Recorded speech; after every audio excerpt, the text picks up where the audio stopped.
I wouldn't marry you if you were the last man on the disc. At least I don't look like I've been eating donuts in a wardrobe for years. At least I walk as if my legs had only one knee each. My eyes aren't two jugly poached eggs. On the other hand, my ears don't look like something growing on a dead tree. What does jugly mean? You know, eggs like Albert does them. With the whites all sticky and runny and full of slimy bits? Yes. A good word. But my hair, I put it to you, doesn't look like something you clean a privy with. Certainly, but neither does mine look like a wet hedgehog. Pre-note that my chest does not appear to be a toast rack and a wet pepper bag. My eyebrows don't look like a pair of mating caterpillars. True, but my legs, I suggest, could stop a pig in a passageway. Sorry? They're not bandy. Oh. Enough? Just about. Good. Obviously we shouldn't get married, if only for the sake of the children.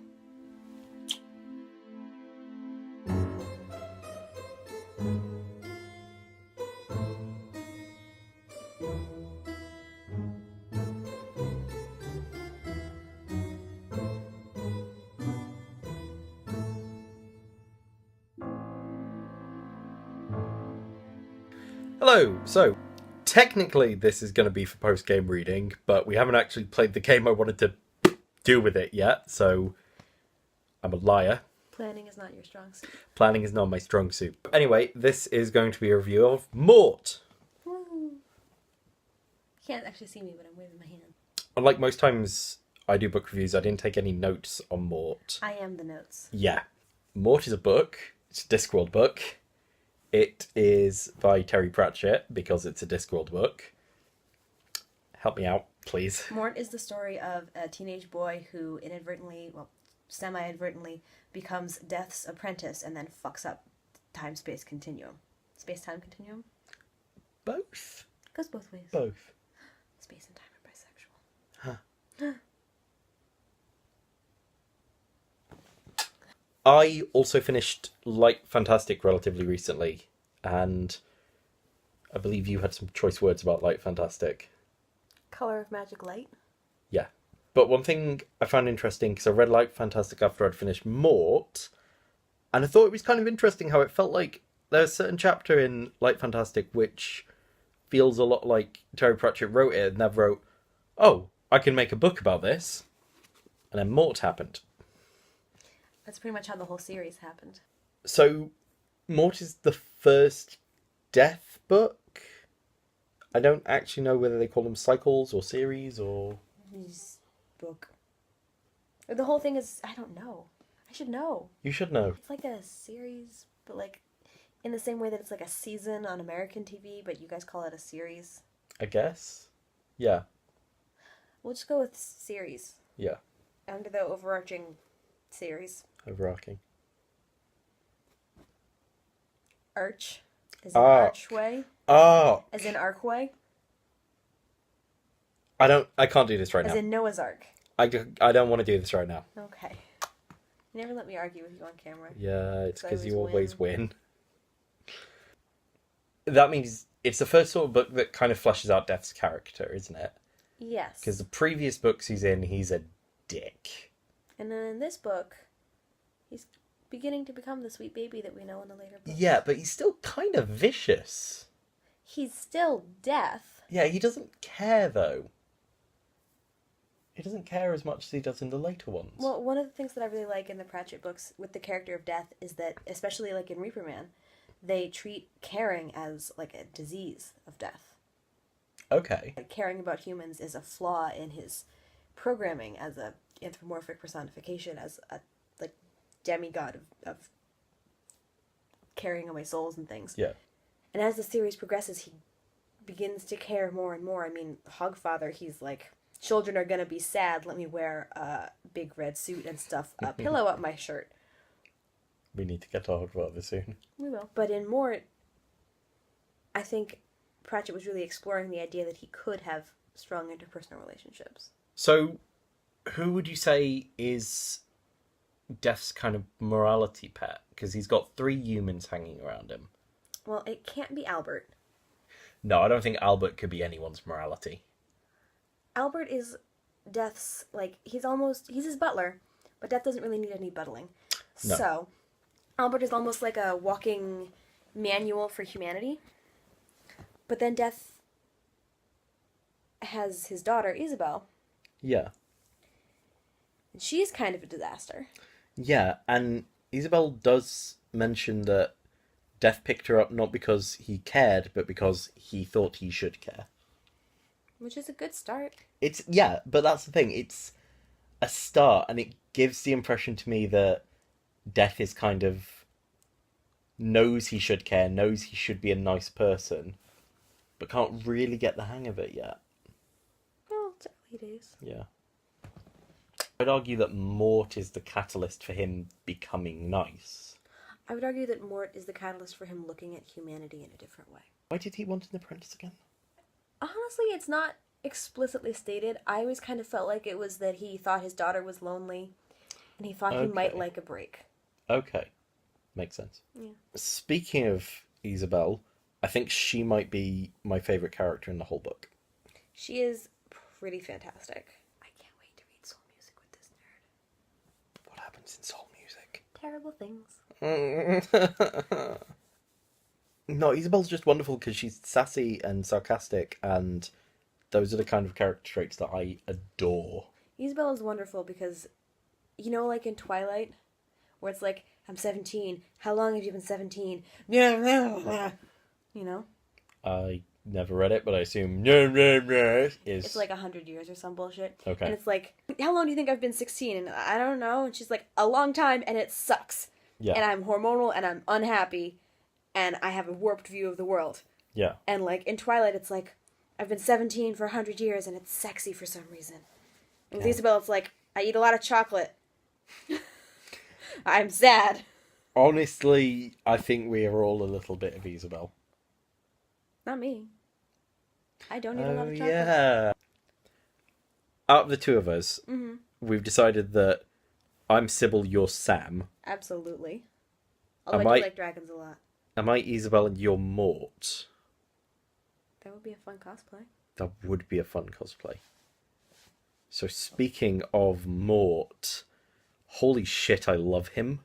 Yes. I really love the... Oh, I kind of don't want to give spoilers for everything that happens at the end. Spoiler alert. I kind of love when he starts becoming death and starts absorbing deathness. And I have a theory that as well as Death actually himself going, man, humans maybe aren't that bad, the death thing went through Mort and then back into Death, and so he brought a little bit of Mort with him. I agree. Okay. I definitely think that's a factor. But I don't think it's a major one. One of the things that you see over the Death books is humanity seeping into Death. Okay. And there's a lot of reasons. I mean, Reaper Man has a lot of that. Yeah. Soul music has that in a very different way. And then Hogfather is just what? But I think the juxtaposition of death versus humanity really only exists in the first 10 Discworld books. Yeah. And then it's sort of death parallel to humanity and wondering what humanity is doing all the time. Why is it behaving like this? Why are you like this, humanity? On the note of Mort becoming Death, I don't even know why I'm mentioning this, but I was reading the book to you, and for some reason I tried to make Mort Scouse. That's true. And... He had like 6 accents. yeah, I'm not very good at doing them. And it's also really hard to do Death's accent Scouse. It always comes out like this. Well, that is kind of how it's written. Yeah. I was just going to mention that I think it's really interesting that the character arc in Mort is really echoed in Small Gods with Brutha. Whose character arc in Mort? Mort. Mort. Yeah. Yeah. Huh. Yeah. Yeah. If you swap out Albert for a sassy tortoise, Yeah. done. Wow. Yeah. Which I don't think is a bad thing. I mean, I think it's a pretty universal, like, teenage human becomes less stupid and ingrained into the views that they grew up with. Mm. It's pretty universal. Yeah. It happened to me. Happened to me. Did you have a sassy tortoise? No, I wish I had a sassy tortoise. We all do. I had a stick insect that attacked my sister. actually pretty good. Yeah. So the plan I had for this post-game reading was to do it with Long Live the Queen, because the game and the book both deal with trying to assassinate a queen. Or trying not to assassinate a queen. Trying not to be assassinated. They're tenuous links, but I'm going to grip them with all my worth. You're just looking for an excuse to film this. I'm looking for an excuse to film this. So with that in mind, I feel like we should talk about... Kaylee? Thank you, Kaylee. That's what I'm here for. Literally the only reason I'm in this country. Yeah, you're my Discworld Discworld knowledge. encyclopedia. And I love you. Love you too. Kaylee is a young woman who, in the beginning of the book, her father is assassinated, and she is now in line to become the queen. And unfortunately, Mort, spoiler alert, Mort's a little shit who can't get things right because he's a teenage boy. And so when she's supposed to be assassinated, he fucks it up and accidentally takes the soul of the assassin instead of her. Accidentally? I always thought he kind of tripped, didn't he? Oh, I always thought it was purposeful. Let's look. It says here, on page 110, "Haven't you just saved my life? I don't know what I have saved, actually." And I feel like that seems confused. Mort always seems confused. It seems confused, but I think Mort intended to take out the assassin and then just sort of realised after he did it, oh shit, I've done goofed. Yes. Well, alright. I'm going to go with that it was not what he intended to do when he first got the assignment. I'm going to go with that too. Basically, Mort was sent to collect Kaylee's soul and got the wrong soul accidentally on purpose. And now she is living in a reality where she is the only one who really, truly believes that she is alive. Yep. Basically, she's like a fleck of dirt that's gotten into the skin of the world, and it's creating a reality zit. That's a really nice way of putting it. Is it? It's a Pratchett-esque way of putting it. I'm just working on the teenage theme. Valid. I found that really interesting, like how shortly after her death, everyone around Kaylee is reacting to her, but very slowly, like, yeah. And then she goes and has to drag that... The wizard. Yeah, what's his name? He wasn't very interesting. Yeah. Starts with a C, I think. Alright, to the book. Cuthbert. I think it was Cuthbert. I think it was Cutwell. Cutwell. It was on the page that I opened up to. It had a cut. Okay, I'm gonna pretend you were very smart. Because you're very smart. She goes and gets Cutwell, who Mort hired first. Bothered. Bothered. Who Mort bothered first because he wanted to know how to pass through walls, which is a thing deaths can do? Yeah. Yeah. I mean, it is pretty well established in the series that there is more than one death. Yeah. Considering, the death of rats. Yeah. But also... The Grim Squeaker. Don't let me go into all this. She gets Cutwell to essentially remind everyone very loudly that she exists and that she's going to be their queen. And it only sort of works. And he goes all out, too. Yeah, Cutwell is... Honestly, I kind of love Cutwell. I know that he's not a major character in it, but I felt he was interesting because I felt he wasn't like the other wizards we see, but he still maintained wizardishness as it is in the Discworld, if that makes sense. Yes, I think most of the time when we interact with wizards, they're either A, Rincewind, B, in the Unseen University, or C, Australian. Australian. Phorexian. Exian. However it's pronounced. Exian. Okay, so the thing I liked about Cutwell is most of the wizards we see are in a university, so they're all used to, like, having food and having people clean for them and having lots of big fancy robes. Yes. And Cutwell kind of has, like, ketchup stains. He hasn't cleaned his house in, like, a year or something. Cutwell is the most relatable wizard. Yeah, Cutwell is me. You're not Cutwell. You're... Oh my god. I have the same amount of magical proficiency as Cutwell. barely any. Barely any isn't the same as none. Okay, yeah. Is there something look, you're not telling me? Look, I just want to be special. You are special, but you can't shoot sparks out of your fingers. Not yet. You know what wizards can't have? What? Sex. Oh yeah, and that's also a plot point, and it's kind of weird. Yeah, I love at the end how he's just like, that sucks. I'm not doing that part. I'll do the other wizard stuff. Yeah. There's a thing I like very near the end where the reality that Kaylee and Cutwell are trapped in is collapsing, and Cutwell realizes he's the only wizard in this universe, and also the high priest, and basically the most powerful person in it. And for a second, he's just like, well, that's pretty rad. There's a lot of interesting moments like that, you know? Where, like, you realize how relative power is. Yeah. God, I could just go on about this all day. I'm fine with that. All heckin' day. So, Let's talk about Albert. let's talk about Alberto Malik, prick extraordinaire. Yep. I really... Malik is a character I fucking love. Because again, he's a wizard, but he's not like the other wizards we see. For one thing, he's fucking borderline evil. He's definitely on the chaotic side. He tries to kill two of the main characters. Okay. But, like, wouldn't you? I don't know. I'd be angry with them for what they were doing, but I don't think I'd try and murder them. He also threatens the librarian. I'll never forgive him. Now, the observant among you may have noticed that we were filming this on a phone. The even more observant of you will have noticed that we have now changed clothes. What? When did you do this?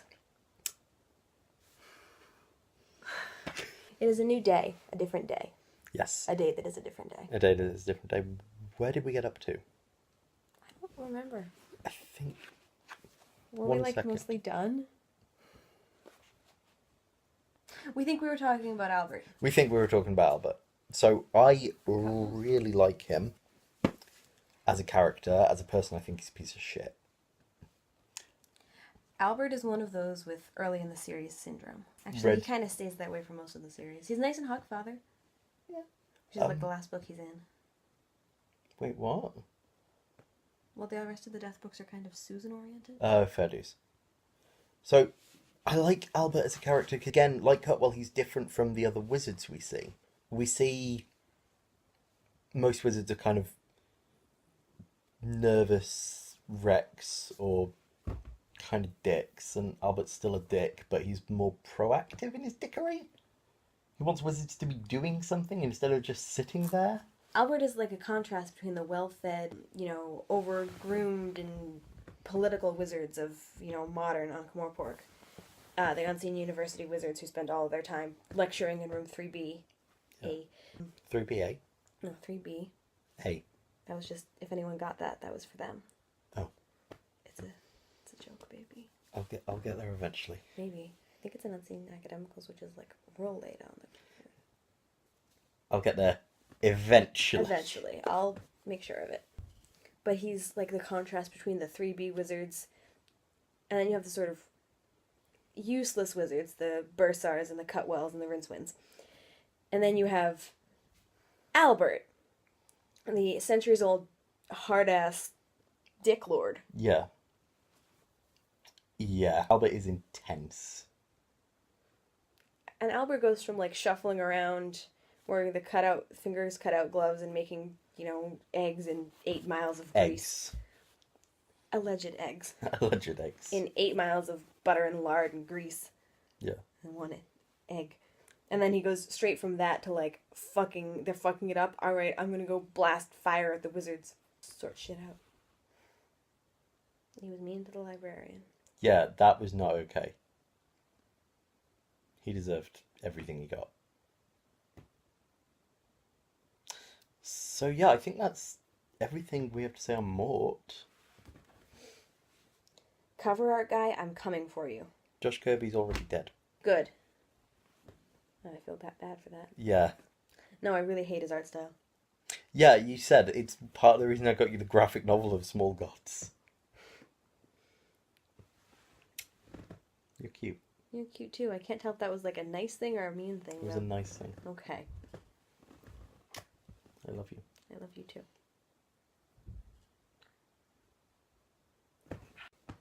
Hello. So, if you enjoyed that, I'm always bad at these and I keep forgetting what I'm saying. Press the buttons. We'll make more. This is a contract. Mort.